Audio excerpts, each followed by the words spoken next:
A paz do Senhor Jesus a todo o povo de Deus. Quero compartilhar uma palavra. Está aqui no livro de Mateus. Mateus 4. Mateus 4, versículo 17, que diz assim. Aleluias. Eu vou começar do 16, que diz assim: o povo que estava sentado em trevas viu uma grande luz, e aos que estavam sentados na região e sombra da morte, a luz raiou. Aleluia. Desde então começou Jesus a pregar e a dizer: arrependei-vos, porque é chegado o reino dos céus. E Jesus, andando junto ao mar da Galileia, viu dois irmãos, Simão, chamado Pedro, e André, os quais lançavam as redes ao mar, porque eram pescadores. E disse-lhe: vinde após mim, e eu vos farei pescadores de homens. Então eles, deixando logo as redes, seguiram-no. Aleluias. Eu quero me ater ao versículo 17, na primeira pregação de Jesus. Quando Jesus diz para os discípulos, para aquele povo, que ele estava fazendo ainda, selecionando os seus discípulos, ele fala para aquele povo ali: arrependei-vos, porque é chegado o reino dos céus. Nós aceitamos Jesus, amados, com um único objetivo. Hoje em dia há muita confusão no meio das igrejas, no meio do... O evangelho, ele tem sido... muitos têm tentado diluir o evangelho, colocando funções dentro do evangelho de Jesus Cristo que não existe. Jesus veio ao mundo, aleluia, para buscar e salvar o que havia perdido. O objetivo de Cristo nesta terra foi para nos salvar. Jesus veio salvar. Jesus veio trazer salvação. Aleluias. Jesus não veio trazer riqueza. Jesus não veio trazer conforto. Jesus veio trazer salvação para a terra. O mundo havia se perdido. Aleluias. A terra estava devastada pelo pecado. A Bíblia diz que todos pecaram e destituídos fomos da glória de Deus. Então vem Jesus Cristo nesta terra para trazer luz para aqueles que estavam nas trevas, para trazer a paz que excede todo entendimento, para trazer, aleluia, salvação, para trazer cura, a cura da alma. Houve muita manifestação de Jesus Cristo. Jesus, ele ressuscitou mortos. Ele curou os enfermos. Ele limpou os leprosos. Tudo isso com o intuito de trazer a nossa conscientização, o seu poder. Para mostrar que ele veio e ele podia resolver o problema da humanidade. Não estava nas coisas terrenas, mas naquilo que não é apalpável. Ele veio, quando ele curava, ele estava estimulando a nossa fé. Uma palavra que me chama muita atenção é quando Jesus Cristo é tentado ali no deserto pelo diabo. Aleluias. Na tentação ali do deserto, ele estava 40 dias jejuando. E o diabo se aproxima dele. Alabaxéria. E E o diabo conhece a necessidade humana, porque Jesus estava ali como homem. E me chama a atenção que, como homem, ele deu o exemplo de como nós nos devemos nos comportar. O poder que tem a palavra de Deus. Mas o inimigo também sabia o poder que tinha a palavra de Deus e começou tentando seduzir a Jesus Cristo, dizendo assim que ele sabia que Jesus estava com fome. Se tu és o Filho de Deus, manda que essas pedras se tornem pães. Ele usou um golpe baixo, sabendo que Jesus estava faminto. E muitas vezes nós estamos fragilizados pelas lutas, pelas decepções, e vem a tentação do inimigo sobre a tua e a minha mente. E aqui está o ensinamento de Jesus. Ele disse para Satanás: não só de pão viverá o homem, aleluia, mas de toda palavra que sai da boca de Deus. A palavra do Senhor, ela tem poder. E não para por aqui não, viu? Ele vai mais adiante, oferece os reinos. Colocou Jesus ali sobre o pináculo do templo e mandou que Jesus se lançasse dali para baixo, usando o Salmo 91, dizendo para Jesus que ele daria ordem aos seus anjos. E ele, novamente, usou a palavra de Deus. É a palavra de Deus, meus amados, que nós temos que usar na hora da tentação, da tribulação, seja qual for o tempo e o momento da tua e da minha vida. Nós devemos ter em mente a palavra de Deus, porque a palavra de Deus, ela tem poder. E Jesus responde aqui para Satanás, aleluias, louvado seja Deus. Também está escrito, ele usou o que estava escrito.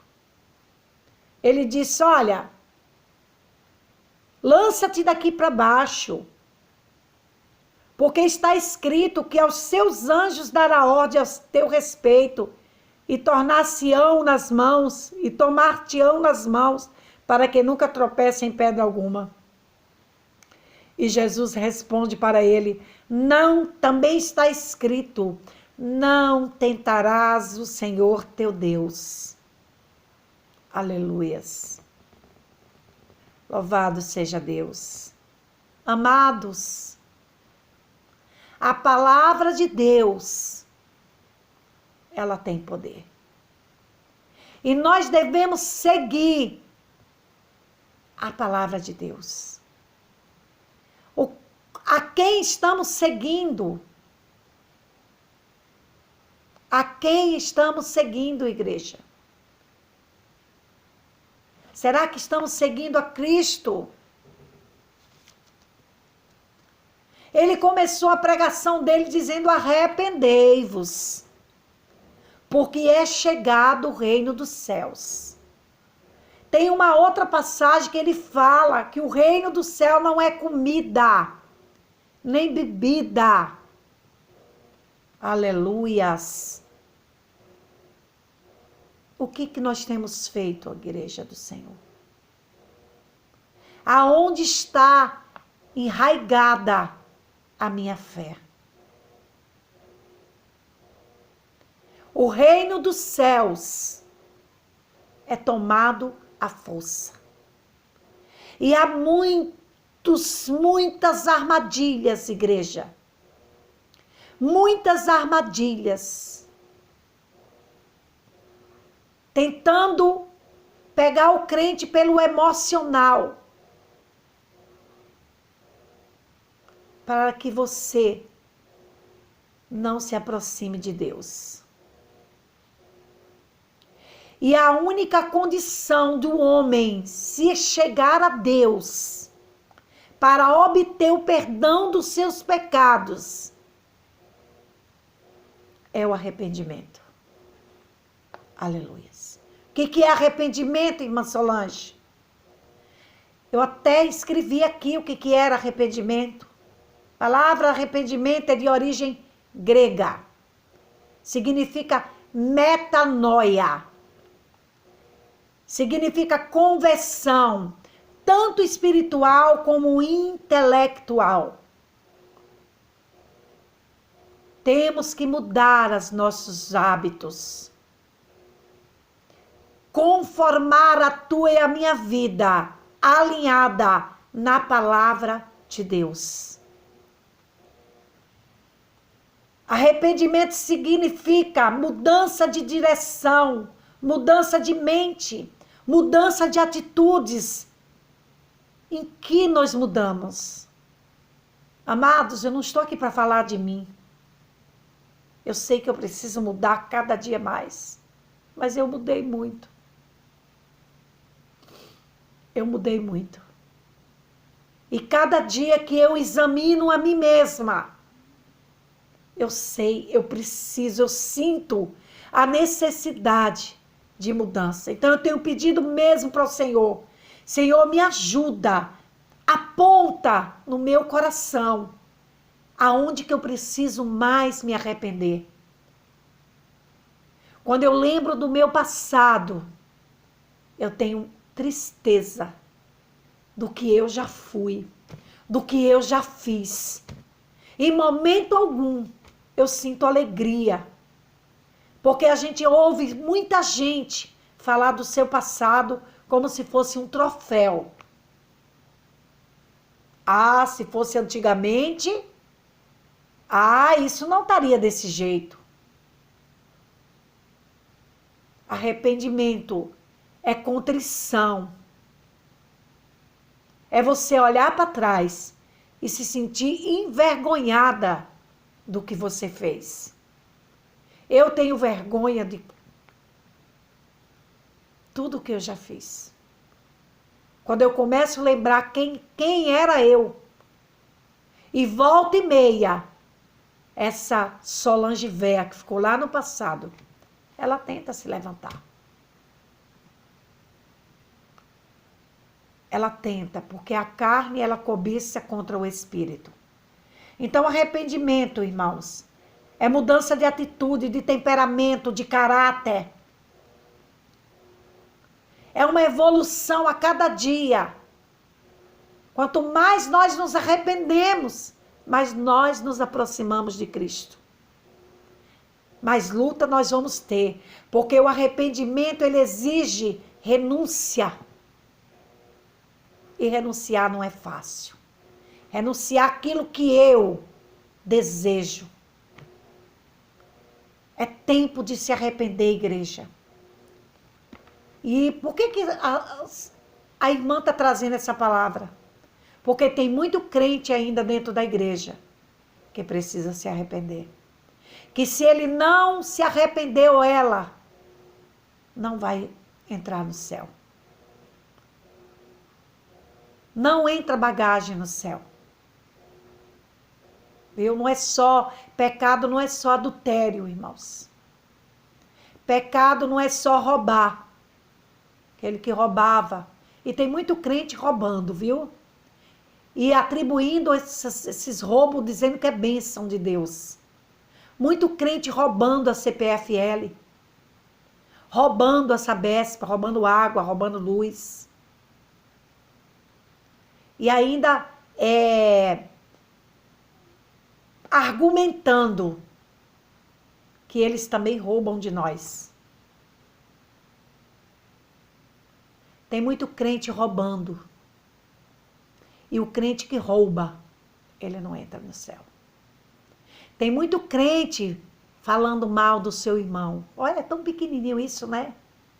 Eu preciso doutrinar minha língua. Eu fico triste, irmãos. Triste. Não que eu não faça, viu? Deus conhece a minha vida. Mas quando muitas vezes sou tentada e me pego falando mal do meu irmão.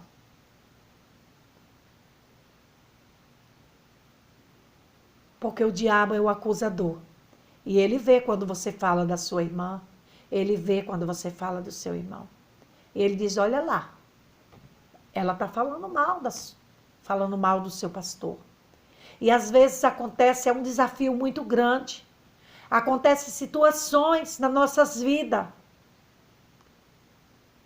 que nós somos tentados, como eu falei aqui, a tentação.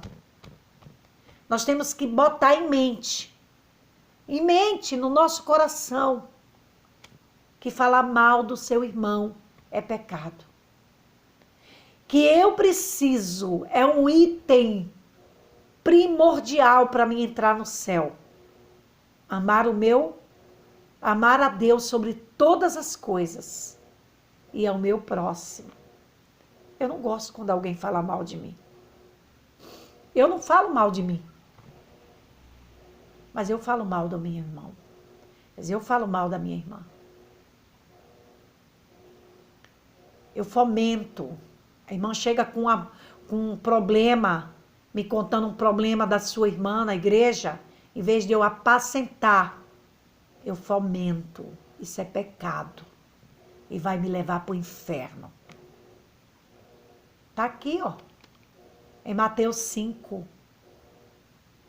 Nos itens que o próprio Jesus Cristo, aleluia, pois que ele terminou ali de chamar os discípulos, ele subiu ali na montanha e começou ensinando o povo princípios para ser um crente, para ser um cristão, para ser o seu seguidor. Ele falou aqui dessas bem-aventuranças. Isso aqui são princípios. Isso aqui é primordial para mim entrar no céu. Sem isso aqui eu não entro. E ele fala do pacificador. Aleluias. Pacificador. Aleluia. Deixa eu ver onde é que está os... Ele fala dos mansos, porque senão fica muito grande o coisa. Onde é que estão os pacificadores aqui? Eu lembro muito desse bem-aventurados, os que choram, os mansos, os que têm fome e sede, os misericordiosos, os limpos, os pacificadores, é o versículo 9. Bem-aventurados pacificadores, porque eles serão chamados filho de Deus. Só é chamado filho de Deus quem é pacificador. Quem fomenta fofoca, fuxico, não é filho de Deus. Está aqui escrito. E sabe o que é pacificador, irmãos? É aquele que restabelece a paz, busca pacificar, apaziguar, pacificador de conflito, promove a paz. Será que eu tenho feito isso? Eu tenho promovido a paz? Qual a minha função como serva de Deus? Promover a paz. Para ser chamada filha de Deus, eu não posso ser chamada filha de Deus se eu vivo guerreando, se eu vivo contendendo, com tudo eu acho errado, eu acho feio, eu me queimo e acho ruim.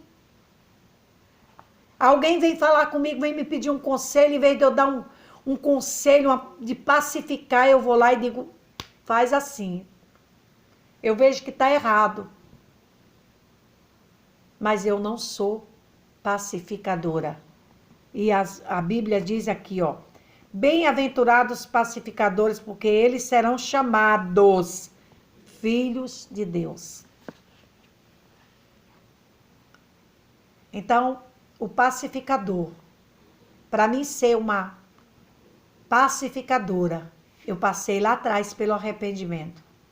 Aquilo que eu fazia de mal, aquilo que eu fazia de ruim, aquilo que eu desejava para o meu irmão, eu não desejo mais. Então é tempo de arrependimento. O arrependimento leva o perdão. E a primeira pregação de Jesus foi essa. Aleluia. O arrependimento, irmão, é afastar-se do pecado. E quando nós nos afastamos do pecado, é um passo do verdadeiro arrependimento. Se eu continuo sentado na roda dos escarnecedores, se eu continuo incluída lá no Salmo 1, eu não me arrependi. É um passo. É uma coisa para você refletir nesse dia de hoje. Quem é você? Quem é a irmã Solange? Aleluias. Quem sou eu? Eu tenho que me examinar, irmãos. Eu não preciso de ninguém me examinar. Eu preciso tirar a trave do meu olho. É muito fácil a gente ver o pecado do nosso irmão, mas olhar para dentro de nós e reconhecer o nosso estado é necessário. Jesus está voltando. Arrependa-se. Eu falei sobre o Salmo 1. Reflita, faça um exame. Você continua no caminho, você continua ouvindo o conselho do ímpio? Quem é que te aconselha na hora que você precisa de um conselho? É o ímpio? Toma cuidado. Toma cuidado. Bem-aventurado o homem que não anda segundo o conselho do ímpio, nem se detém no caminho dos pecadores, nem se assenta na roda dos escarnecedores. O crente que está incluído nesse item aqui, ele precisa nascer de novo. E isso não é uma afronta. Nascer de novo é uma vitória para nós. Às vezes a palavra vem dura. Jesus falou com Nicodemos que era necessário um novo nascimento. Ele precisava nascer de novo, nascer da água e do Espírito. Isso significa o arrependimento genuíno e verdadeiro. Arrependei-vos. É chegado o reino de Deus. O verdadeiro arrependimento é produzir fruto. Em Gálatas está bem dividido o fruto da carne e o fruto do Espírito. Quais são os frutos que você produz? É fruto, seu fruto é digno de alguém ouvir e dizer, não, essa mulher é uma nova criatura. A gente ouve coisas em cima de púlpitos, coisas de cristão, que às vezes você tem vontade de chorar. Frutos da carne. E os frutos da carne são prostituição. Semana passada eu estava dormindo. Dormindo não tinha dormido ainda. Eu estava deitada. E eu passei a noite inteira acordada. O Senhor falando para mim. Lá em Êxodo 20. Aleluias. Olha o que o Senhor falou para mim. Eu não tive coragem de falar na igreja, viu? O Senhor falou para mim assim, Êxodo 20. Versículo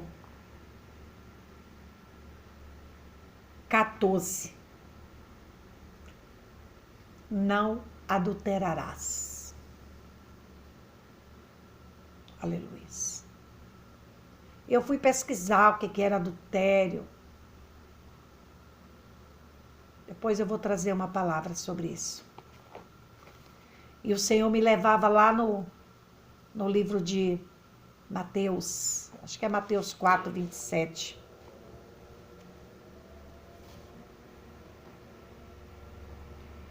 Deixa eu ver se é 4, não é 5.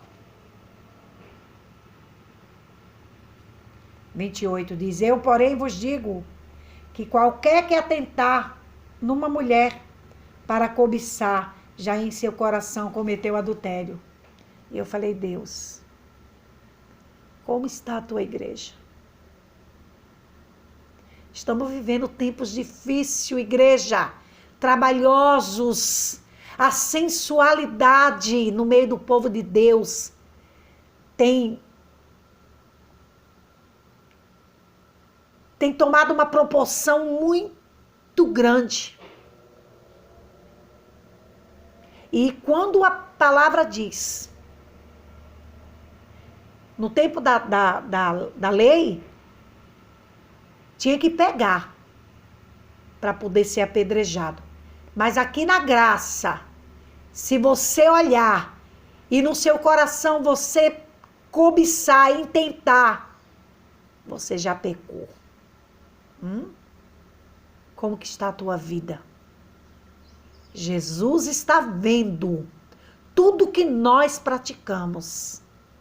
E Pedro, lá no livro de, eu acho que é 1 Pedro, ele diz que nós temos que praticar o bem. Não podemos estar ociosos. A prática do bem é necessária.